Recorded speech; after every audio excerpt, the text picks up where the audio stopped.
Exist करते हैं। Suppose आपने कोई भी रिंग ले लिया आर, जिसमें एडिशन है और मल्टीप्लिकेशन, ये दो बाइनरी ऑपरेशंस है। तो इसके अंदर एक तो जो सेट होगा जीरो वाला, ये इसका सब रिंग होगा एक आर इटसेल्फ। ये दोनों के दोनों लाजमी तौर पर इसके सब रिंग होंगे, एटलीस्ट दो सब रिंग तो लाजमी तौर पर होंगे। और इसके अंदर ये जो दोनों इसके सब रिंग है, ये ट्रिवियल सब रिंग्स कहलाते हैं। ठीक है, ये दोनों जो है ये ट्रिवियल कहलाते हैं। इनके अलावा अगर कोई सब रिंग एग्जिस्ट कर जाता है तो उसको हम नॉन ट्रिवियल का नाम देंगे। अच्छा, एक बात तो ये हो गई। फिर हमने ये कहा कि आर जो खुद है, आर इटसेल्फ जो है, वो भी आपके पास सब रिंग है।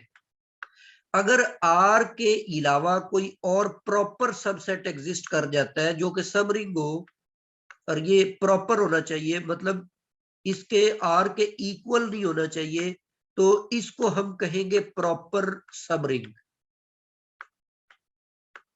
ठीक है, तो ये सब रिंग की कुछ टाइप्स है, trivial, non trivial, proper, improper. Or जो है ये ट्रिवियल में भी आ जाता है और इसको इम्प्रॉपर भी कहते हैं। आर के अलावा कोई भी छोटा जो सबसेट एग्जिस्ट करेगा उसको हम प्रॉपर कहेंगे जी। इसी तरह एक और एग्जांपल, सेकंड एग्जांपल में आपको 0, 2 और 4, ये आपके पास एक सब रिंग है Z6 का। ठीक है, इन इंटीजर मॉडुलो 6। इसी तरह अगर आप सेट ऑफ इंटीजर ले लेते, Z ले लेते आप सेट ऑफ इंटीजर्स, इसके जो सब रिंग्स है वो कितने होंगे? इनफाइनाइट रिंग है हमारे पास। तो सबसे बेसिक जो इसका सबसे ट्रिवियल जो है, ये दो तो इसके सब रिंग होंगे। ठीक है, इसके अलावा इवन नंबर्स का सेट इसका सब रिंग होगा, 3 के मल्टीपल्स का सेट इसका सब रिंग होगा, 4 के मल्टीपल्स का सेट इसका सब रिंग होगा। तो इसी रिजल्ट को हम जनरलाइज करके कह देते हैं कि कोई भी इंटीजर मल्टीपल आप इसका ले लेते हैं तो ये उसका सब रिंग बन जाएगा। तो इसका मतलब है कि जो सेट ऑफ इंटीजर्स है, इसके इनफाइनाइटली मैनी सब रिंग्स एग्जिस्ट करते हैं। ठीक है, तो ये आपके पास सब रिंग्स ऑफ इंटीजर्स आ गया। उसके बाद नेक्स्ट एग्जांपल नंबर 4 है, जो गायन इंटीजर्स का सेट था। ये आपके पास एक सब रिंग है कॉम्प्लेक्स नंबर्स, क्योंकि हम इस सेट के अंदर वो वाले कॉम्प्लेक्स नंबर्स लेते हैं जिनका रियल पार्ट और इमेजिनरी पार्ट दोनों इंटीजर्स हो। तो ऐसे कॉम्प्लेक्स नंबर्स का जो सेट बनेगा वो आपके पास पूरा जो कॉम्प्लेक्स प्लेन है उसका ये सब रिंग होगा। इसी तरह फिफ्थ एग्जांपल में, R be the ring of all real valued functions of a single real variable under point-wise addition and multiplication. The subset S of R of a function whose graph passes through the origin forms a subring of R. इसको हम कैसे लिखेंगे? देखिए, S हमारे पास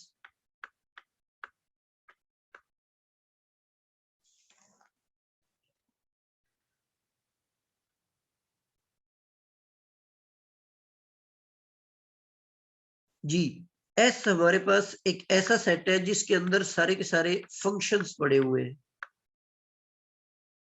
real valued functions है F of x,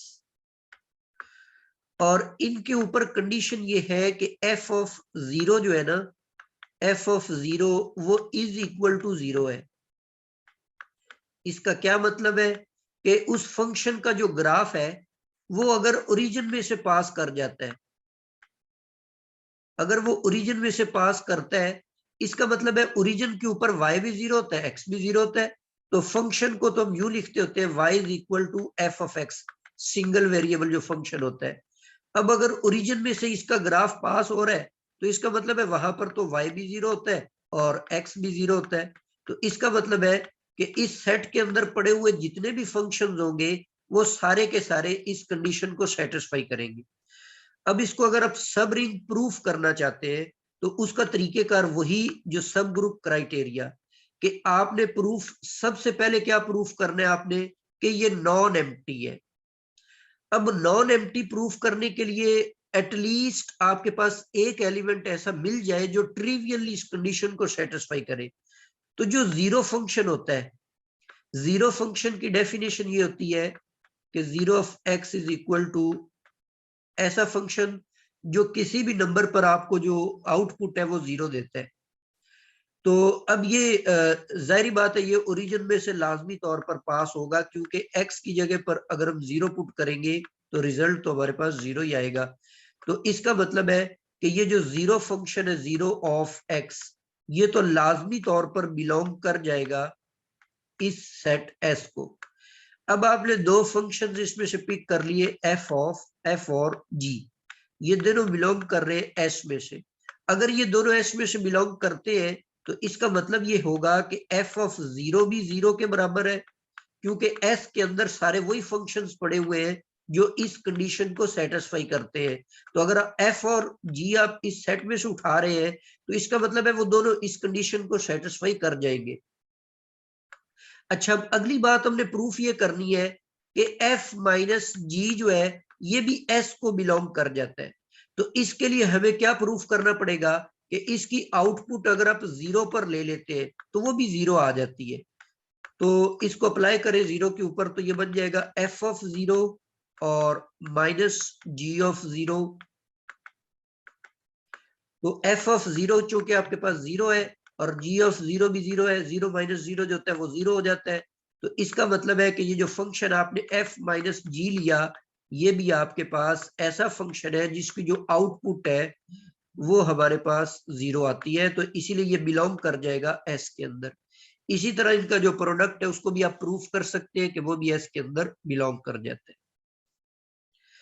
तो इसका मतलब है कि ये जो सेट है ऐसे फंक्शंस का सेट जिनका ग्राफ ओरिजिन में से पास होता है या जिनकी जीरो पर आउटपुट जीरो ही होती है, वो सारे के सारे फंक्शन जो होंगे ये सब रिंग बनाएंगे।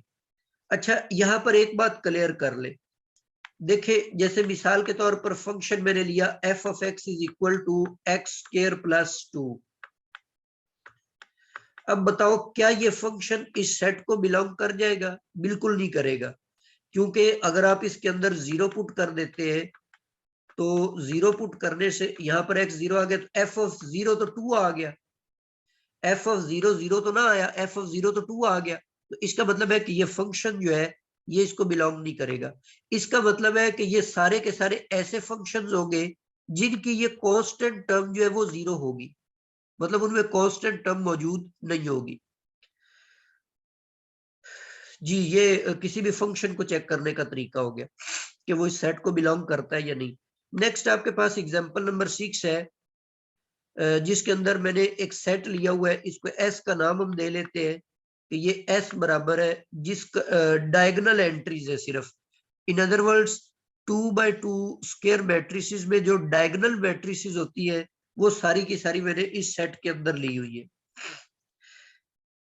अब ये जो है ये भी रिंग बनाएगा, ठीक है, ये लाजमी तौर पर रिंग होगा। अब इसको प्रूफ करने के लिए पहले नॉन एम्प्टी प्रूफ कर ले।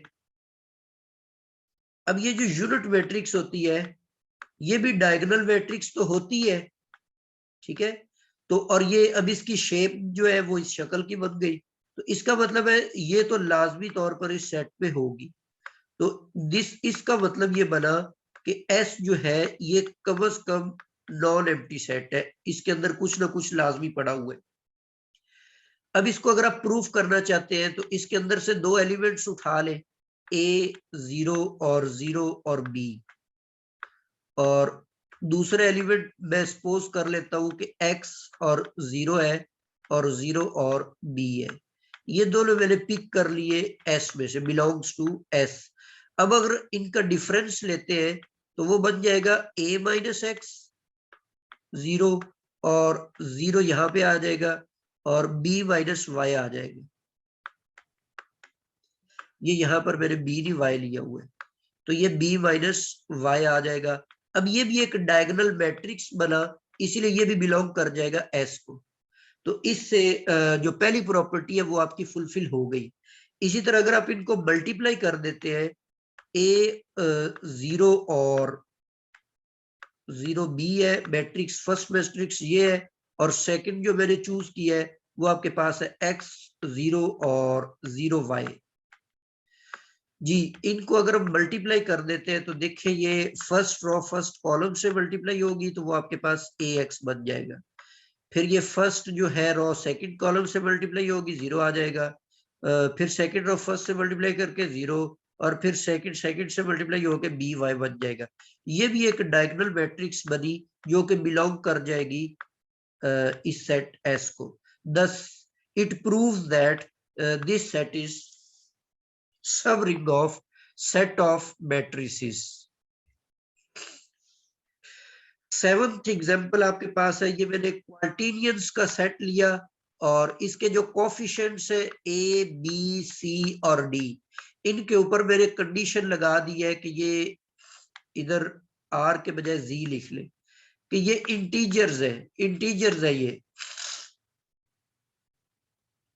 और यहां पर मैंने क्वार्टिनियंस का वो सेट लिया कि जिसमें ए बी सी डी जो है ये रैशनल है, तो उस सूरत में ये जो एस होगा इस एच का ये सब रिंग बनाएगा। तो वो जो प्रीवियस हमने एग्जांपल्स किए उनमें तरीका आप सीख चुके होंगे।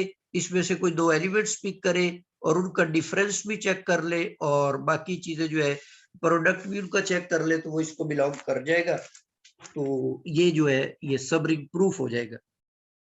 इसी तरह 8th एग्जांपल हमारे पास है, ये मैंने कोई भी रिंग जो है उसका क्रॉस ले लिया, क्रॉस प्रोडक्ट, कार्टेशियन प्रोडक्ट जिसको हम बोलते हैं। और इस सेट एस के अंदर मैंने सिर्फ वो वाले एलिमेंट्स लिए जिसका फर्स्ट कंपोनेंट और सेकंड कंपोनेंट आपस में सेम आ जाते हैं, तो ये एक सब रिंग बनाएगा। किसका सब रिंग होगा? आर क्रॉस आर का। तो इसको भी आप प्रूफ इजीली प्रूफ कर सकते हैं। इसके अंदर कम से कम 0 तो लाजमी तौर पे मौजूद होगा, दोनों इक्वल है, तो इसका मतलब है ये तो एस को बिलोंग कर जाएगा। तो यहां से प्रूफ हो गया कि एस जो है वो नॉन एम्प्टी है।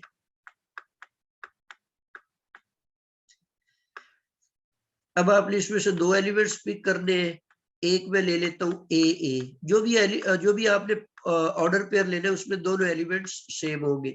दूसरा हम ले लेते हैं बी और बी, तो ये दोनों मैंने कहां से पिक कर लिए? एस में से।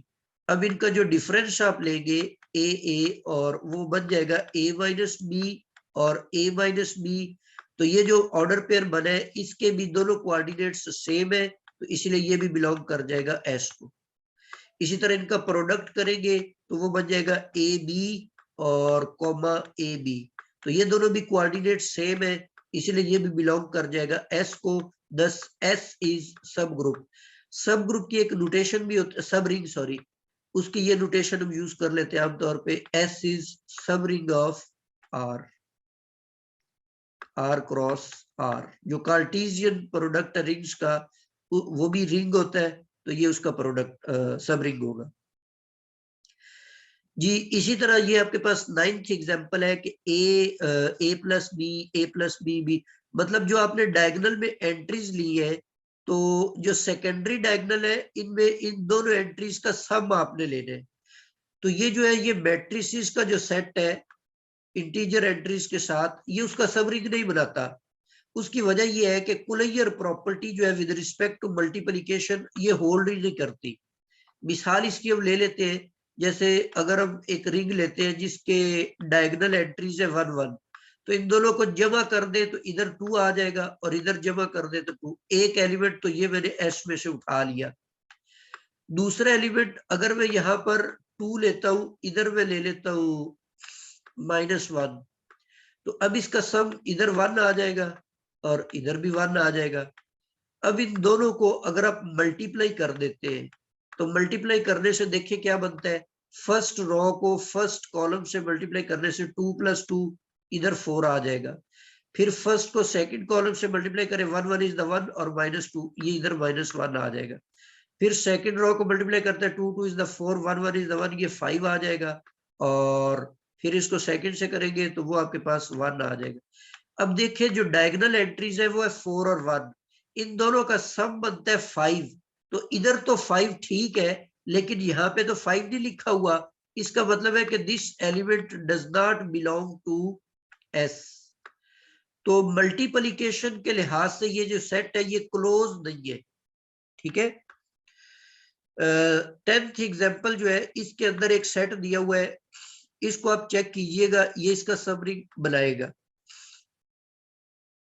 इसी तरह एग्जाम्पल नंबर 11, Z6 हमने ले लिया है, ये Z12 का सब ग्रुप नहीं होता।